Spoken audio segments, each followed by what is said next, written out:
కర్నూలు జిల్లాలోని కల్లూరు మండలం టేకూరు గ్రామంలో మనసును కలిచివేసే విధంగా బస్సు అగ్ని ప్రమాదం దుర్ఘటన జరిగింది. దేశ రాష్ట్రపతి, ఉపరాష్ట్రపతి, ప్రధానమంత్రి సహా పలువురు ప్రముఖులు బస్సు ప్రమాదంలో మరణించిన వారికి సంతాపాన్ని ప్రకటించారు. సంఘటన గురించి తెలిసిన వెంటనే సీఎం చంద్రబాబు నాయుడు దుబాయ్ నుంచి అధికారులతో మాట్లాడారు. బాధితులకు చేయవలసిన సహాయం, మరణించిన వారి పార్థివ దేహాలకు చేయవలసిన పోస్టు మార్టం తదితర అంశాల గురించి అధికారులతో ఎప్పటికప్పుడు మాట్లాడుతూ సమీక్షిస్తున్నారు. ఈ క్రమంలో ముఖ్యమంత్రి మార్గదర్శనంలో హోంమంత్రి వంగలపూడి అనిత బస్సు ప్రమాదం జరిగిన ప్రాంతాన్ని సందర్శించారు. హోంమంత్రితో పాటు రాష్ట్ర రవాణా శాఖ మంత్రి మండిపల్లి రాంప్రసాద్ కూడా ప్రమాద స్థలాన్ని సందర్శించి పరిశీలించారు. డీజీపీ హరీష్ కుమార్ గుప్తా, డీఐజీ కోయ ప్రవీణ్, కలెక్టర్ డాక్టర్ ఏ సిరా, పాణ్యం ఎమ్మెల్యే గౌరు చరిత, ఎస్పీ విక్రాంత్ పాటిల్ ఇతర అధికారులు పరిస్థితిని మంత్రులకు వివరించారు. ప్రభుత్వం తరపున అమలు చేస్తున్న చేయవలసిన చర్యల గురించి వారికి తెలియజేశారు. క్షతగాత్రులకు జీజీహెచ్ హాస్పిటల్ చికిత్స అందిస్తున్నట్లు పేర్కొన్నారు. ఈ క్రమంలో వారికి అందుతున్న చికిత్సను గురించి మంత్రులు అధికారులను అడిగి తెలుసుకున్నారు.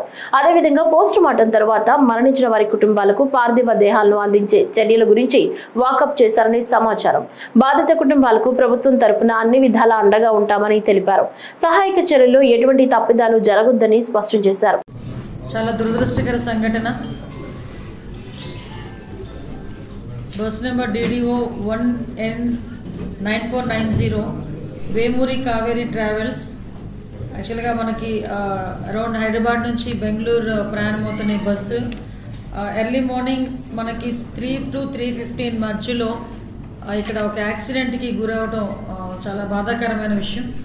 ఆ యాక్సిడెంట్ కూడా మనకి చూస్తే ఒక ఎదురుగా వస్తున్న బైక్ని ఢీకొని కొంత దూరం ఒక 15 to 20 మీటర్స్ అది కొంచెం ముందుకు తీసుకెళ్ళటం, దాంట్లో వచ్చిన స్పార్క్ అంటే ప్రాథమిక విచారణ ప్రకారం వచ్చిన ఇన్ఫర్మేషన్ మీకు చెప్తున్నాం. దాంట్లో వచ్చిన చిన్న స్పార్క్ వల్ల కొంచెం దాంట్లో మంటలు చెలరేగటం, ఆ మంటలు చెలరేగి అక్కడ చాలామంది సుమారుగా మనకి 19 మంది, 17 మంది పెద్దవాళ్ళు, 2 చిన్నపిల్లలు చనిపోవటం అనేది నిజంగా చాలా దురదృష్టకరమైన సంఘటన. ఈ సంఘటనకి సంబంధించి మనకి మ్యాక్సిమం మార్నింగ్ 3 o'clock నుంచి 3:15 టైంలో ఇన్సిడెంట్ జరిగిన తర్వాత 3:21కి నియర్ బై ఉన్న సిఐకి ఇన్ఫర్మేషన్ వచ్చింది. వెంటనే పోలీస్ డిపార్ట్మెంట్ వాళ్ళు, అదేవిధంగా మన ఫైర్ డిపార్ట్మెంట్ వాళ్ళు అందరూ కూడా చిన్న టేకూరు విలేజ్కి చేరుకుని రెస్క్యూ ఆపరేషన్స్ కూడా చేయడం జరిగింది. ఇమీడియట్గా ఇన్సిడెంట్ తెలుసుకున్న వెంటనే గౌరవ ముఖ్యమంత్రి గారికి ఇన్ఫర్మేషన్, మా డీజీపీ గారు, అదేవిధంగా మా నేషనల్ ఇంటెలిజెన్స్ వాళ్ళందరూ కూడా ఇన్ఫర్మేషన్ ఇవ్వటం, మాకు కూడా ఇన్ఫర్మేషన్ ఇచ్చిన వెంటనే నియర్ బై ఉన్న మా పొలిటికల్ లీడర్స్ అందరికీ కూడా మంత్రి గారు మండిపల్లి రాంప్రసాద్ రెడ్డి గారికి, అదేవిధంగా లోకల్ ఎమ్మెల్యే చరితారెడ్డి గారికి, ఎంపీ గారికి అందరికీ కూడా ఇన్ఫర్మేషన్ ఇస్తే అరౌండ్ 6:30 కల్లా మ్యాక్సిమం ఎమ్మెల్యే, ఎంపీ వాళ్ళు కూడా అక్కడికి వచ్చి ఆ రెస్క్యూ ఆపరేషన్స్లో కూడా వాళ్ళు కూడా సహాయ సహకారాలు అందించారు. అదేవిధంగా మంత్రి గారు కూడా వితిన్ 2 hours మనకి 9-10 కల్లా అక్కడికి ఇంచుమించుగా చేరుకొని పరిస్థితిని అంతా సమీక్షించడం జరిగింది. ఓవరాల్గా చూస్తే టోటల్ ప్యాసింజర్స్ బస్సులో 39 మంది పెద్దవాళ్ళు, 4 చిన్నవాళ్ళు, 2 అన్ఐడెంటిఫైడ్ ఉన్నారు. ఈ అన్ఐడెంటిఫైడ్ కూడా ఏంటంటే ఆరాంగర్ అని చెప్పి చౌరాస్తా దగ్గర 2 కూడా ఎక్కడం జరిగింది. అందులో ఒకరు దిగిపోయారు, ఒకరు ఉన్నారు అందులో.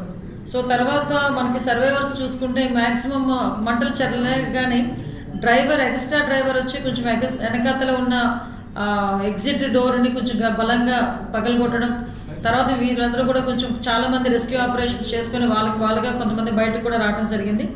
అలా చూసుకుంటే 23 మంది అడల్ట్స్, 2 పిల్లలు, 2 డ్రైవర్స్, ఓవరాల్గా 27 మంది మనము వాళ్ళు ఆ యాక్సిడెంట్ నుంచి తప్పించుకోగలిగారు, సురక్షితంగా బయటపడిన వాళ్ళు.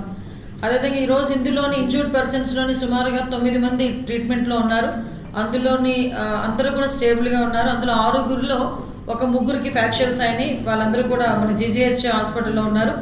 2 డ్రైవర్లు, 39 మంది ఎవరైతే ప్రయాణికులు ఉన్నారు. ఎవరో ఆరాంగఢ్ హైదరాబాద్ దగ్గర ఎక్కారని చెప్తున్నారు. అక్కడ కూడా సీసీ ఫుటేజ్ తీసుకుంటారని మా ఎస్పీ గారు చెప్పారు.